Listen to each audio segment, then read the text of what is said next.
ગલીઓમાં રમીને આપણે મોટા થયા, આજે એ ગલીઓ મલકાઈ છે.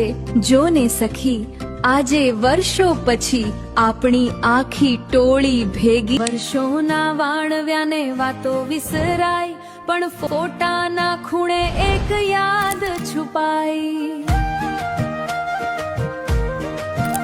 દીકરીઓ પાછી ભેગી થાય, જૂની શેરીઓનો રસ્તો આજે યાદ દેવડાવે.